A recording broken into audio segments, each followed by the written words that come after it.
Creating your own product and selling it can be both thrilling and challenging. Opening a business is often just the beginning of the struggle, as you need to plan out hours upon hours of work to devote to coming up with the perfect product and attracting customers. If you've got a product or service that you are proud of, then selling it would be a rewarding experience. Getting people to buy what you have is not an easy task, but when they do, it goes to show how much potential your work has. So where should you start if you want to create a product? Luckily for you, laptop lifestyler, we have made a list of things you need to take note of if you want to create a product that sells. Remember that while the first step is completing this Amazon video, the second and possibly more important step is taking action even if it's imperfect action. The biggest challenge for startups is that they usually don't have the funds to focus on their own marketing and advertising campaigns. Good news is,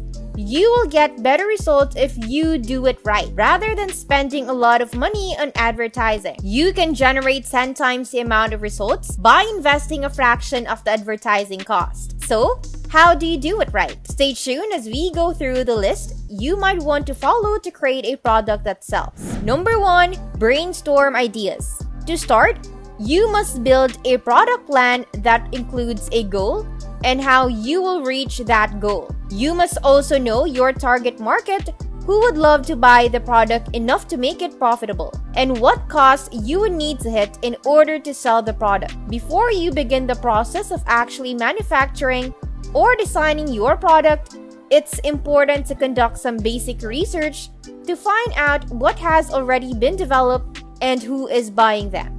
The more unique your product is, the higher chance it will be a success. Here's a criteria you might consider for you to create a unique product idea. This is called the simple criteria. Simple: a product that sells itself, addresses the customer's problem with little guesswork. For example, Febreze kills odors immediately without the need for extensive setup. Interesting. If a product sells itself, customer interest is at a premium. This encourages other competitors to try to replicate the success of this commodity and make the product even more desirable for its customers. The iPhone offers the perfect example of this. It's normal for any company to release an equivalent product, but if the record-breaking sales are processed by lots of well-received apps, then the value of their product goes up exponentially.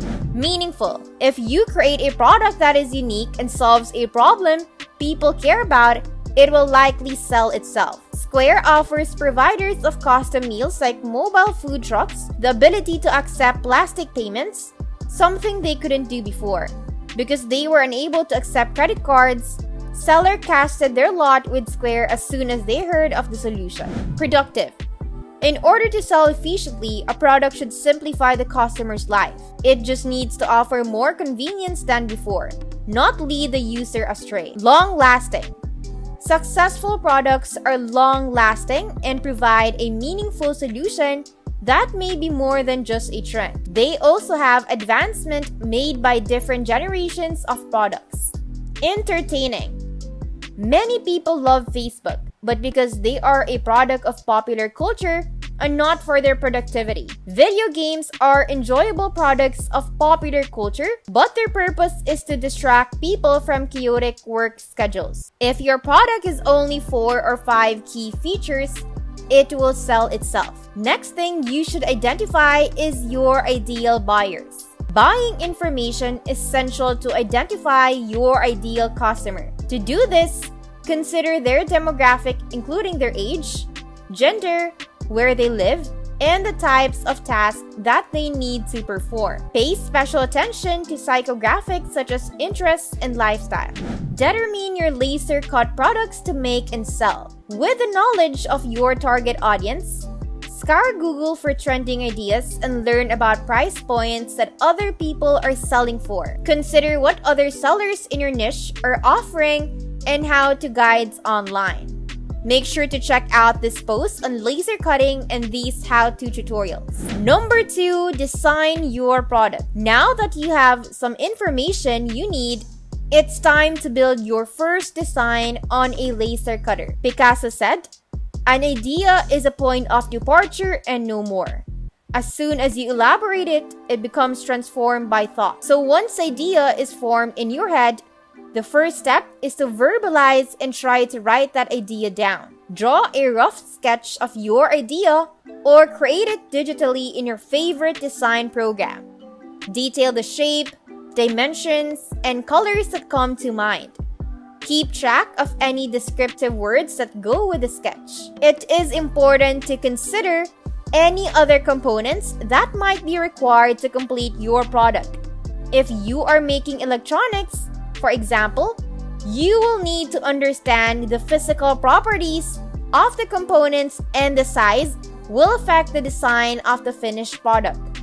For example, the size of a bolt will determine the size of the hole needed to assemble it into a permanent case. Even though you have to make a design decision, you are not necessarily stuck with the first idea that is drawn. With multiple designs to consider, you will be able to find a better idea by vetting alternatives. A.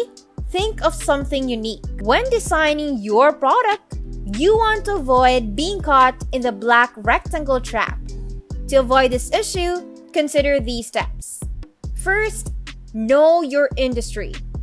Startups often fail when outsiders try to move into a space they don't know well. Work in an industry you are very familiar with.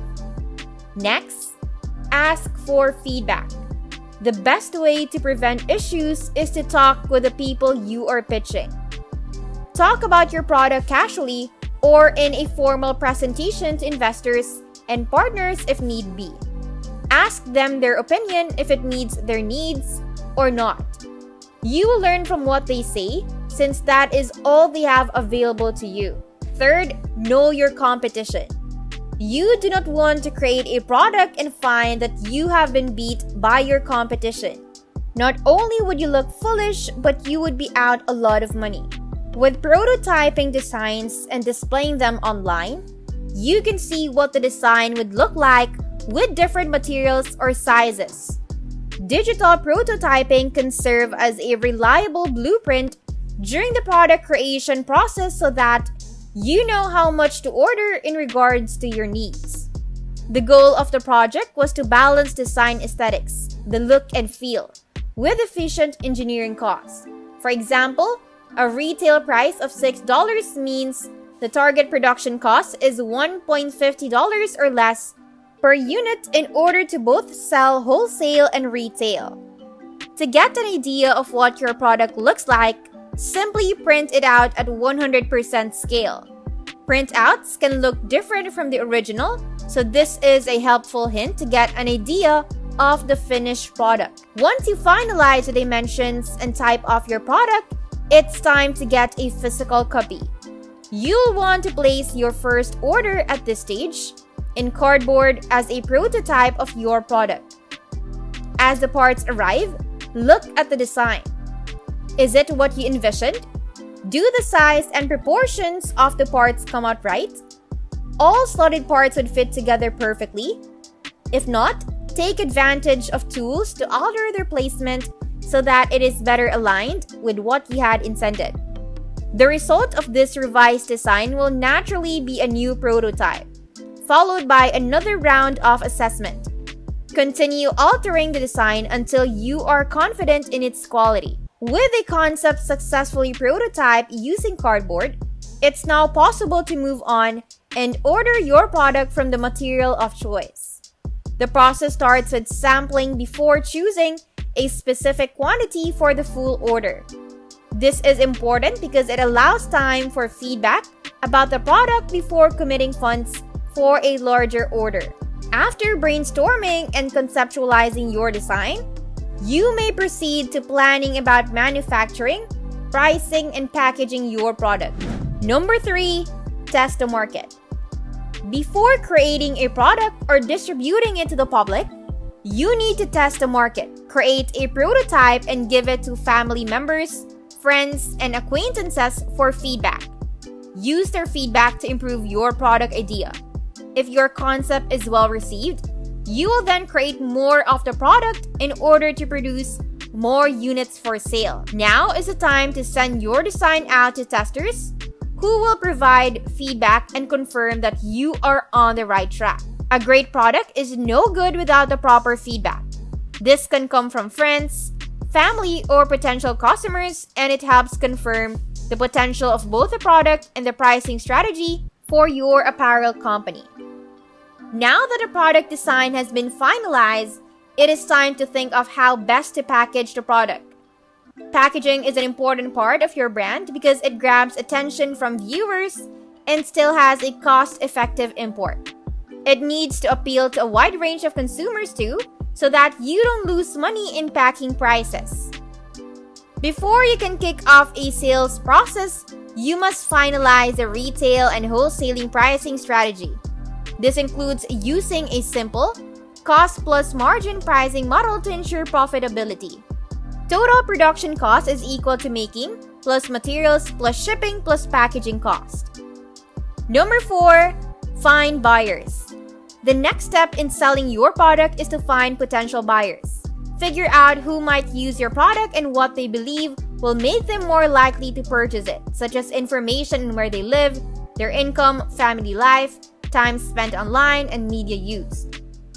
If you are selling a physical product, figure out what type of company needs the product, whether it's an industrial company or retail store.